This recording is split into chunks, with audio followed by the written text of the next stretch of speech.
Mga kapatid, subukan nating alamin ang history ng witchcraft o pangkukulam. Ang Biblia ay nagsisimula ng pagsisiwalat tungkol sa occult o pangkukulam sa Genesis 3, Old Testament, kung saan ang ahas na itinuturing na si Satanas ay gumamit ng panlilinlang upang hikayatin si Eva na kumain ng prutas mula sa puno ng kaalaman na siyang unang act ng sorcery o deception laban sa Diyos. Ito ay patuloy na kinokondena sa Old Testament tulad ng Deuteronomy 18 verse 10 to 12 at Exodus 22 verse 18 na nagbabawal sa divination, sorcery at necromancy. Necromancy ay yung mga, kung di ako nagkakamali, yan yung may mga kinalaman sa mga bangkay, sa mga bungo. Na nagbabawal sa divination, sorcery, yan yung pangkukulam, at necromancy bilang mga gawa ng mga bayan sa paligid ng Israel na may parusang kamatayan. Sa New Testament naman ng ating Biblia, ang sorcery na tinatawag nilang pharmakeia ay tinuturing na gawa ng laman na naghihiwalay sa kaharian ng Diyos. Yan ay nasusulat ayon sa Galatians 5 verse 20 at Revelation 21 verse 8. So basahin natin, meron akong binabasa rito na historical origins.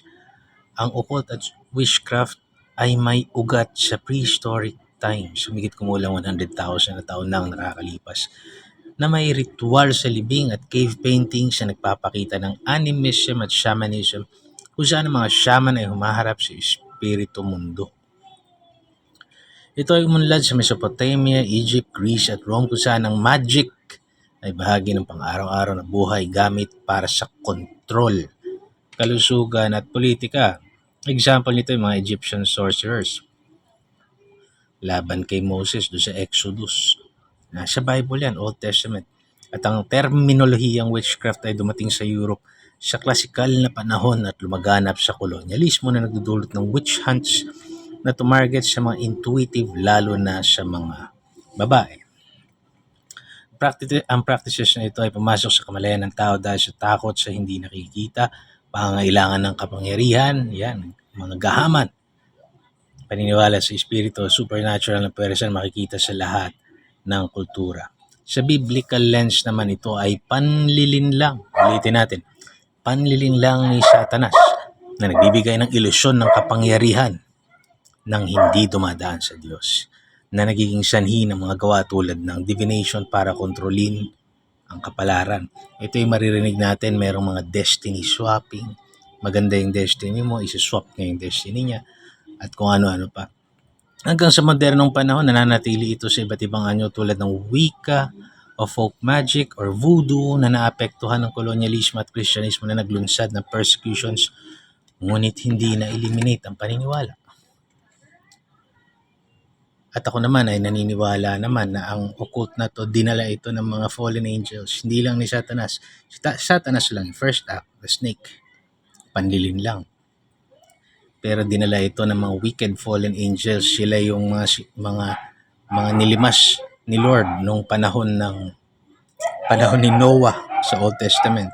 Di ba may mga giants? Giants ay resulta ng pakikipagtalik ng mga fallen angels sa mga kababaihan. Pero ako'y naniniwala na kanilang espiritong masama ay nanatili dito. Yung iba, naging sirena siguro.